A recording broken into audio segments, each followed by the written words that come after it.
Technique we're going to look at is coiling, something that people often do first. But anyway, what I'm going to do is I'm going to start off with the pinch pot and then we're going to coil. Now, one of the things you need to do is keep your clay damp. Don't let it dry out. So I'm just going to, I've got a plastic sheet here. I'm just to put any clay I'm not using, I'm going to wrap up in the plastic sheet. So first of all, to make a coil pot, I'm going to start with a pinch pot, with a small pinch pot like this, to give me a rounded base. Now sometimes people roll out a slab and put that down, but I'm going to start with a coil, with a pinch pot rather, like that. Just to give a rounded sort of base. There we go. So, flatten that out a little bit. I'm just going to put that to one side. Now the next thing you need to do is make your coils. So I would just cut up your clay a bit, like that. And take not too big an amount at a time and just roll it out evenly. So like that. And they start to get a bit squashed. So if you twist your coil and carry on and do it from the middle outwards.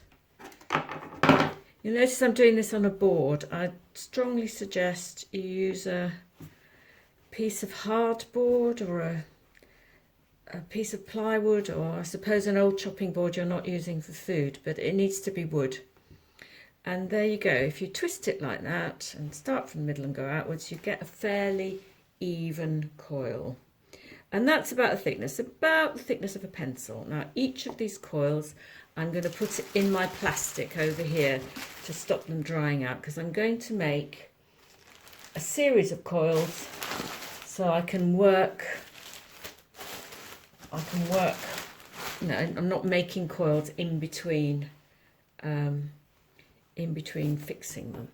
So I'm just going to make a few more coils and then I'll show you about putting them together. So here are all my coils and the initial pinch pot, and I'm going to go ahead and join them together, but I'm going to keep the coils in the plastic to keep them from drying out. So just move that out the way, and I'll take this coil here. So the first thing I'm going to do is just score the top of the pinch pot,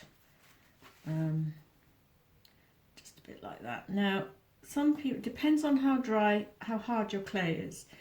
This clay is quite soft, so I probably don't really need to do this, but if it's a bit stiffer, then you can score it and just put a little bit of water on, but a very little bit of water, because you do not want water running down the sides of your pot while you're making it. So literally just dampening the edges. You need to cross hatch it really, but this clay doesn't actually need it. And then you lay your coil on top and hopefully join it up. Oh, it was a bit short. I prefer to have them too long as too short. Anyway, just join them together, and then you can either use just your fingers or your thumb rather, just to press the coil down into the piece below, or if you want to, you can use a spoon. It's a good idea to put it on a little bit of paper. I like using kitchen towel, because it allows you to turn it around without the clay sticking to the board. It might stick to the paper, but it's easy enough to pull off. So you go around and you do that all the way around. Oops. Let's come away there. Do that all the way around like that.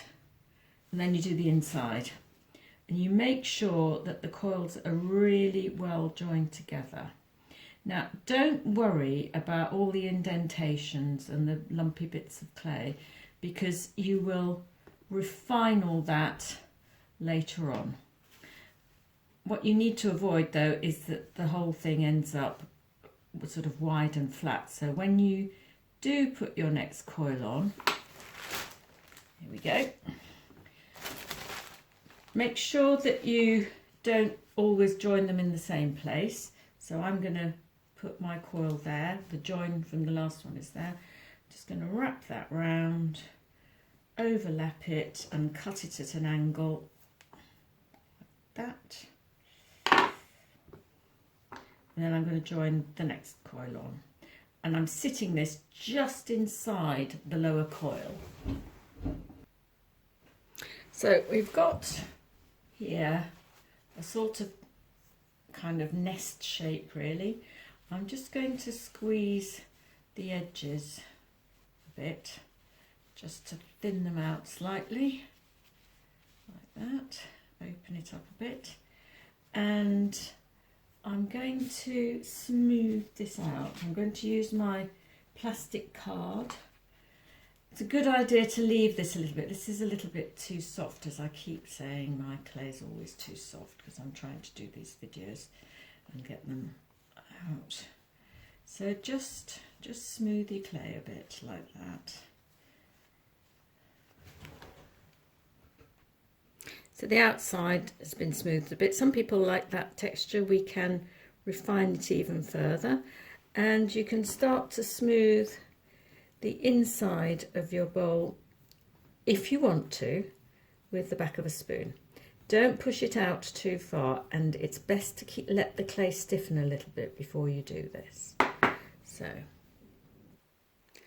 I've smoothed out the inside a bit, not perfectly, but I'm sure you'll do better, and the outside's a bit smoother.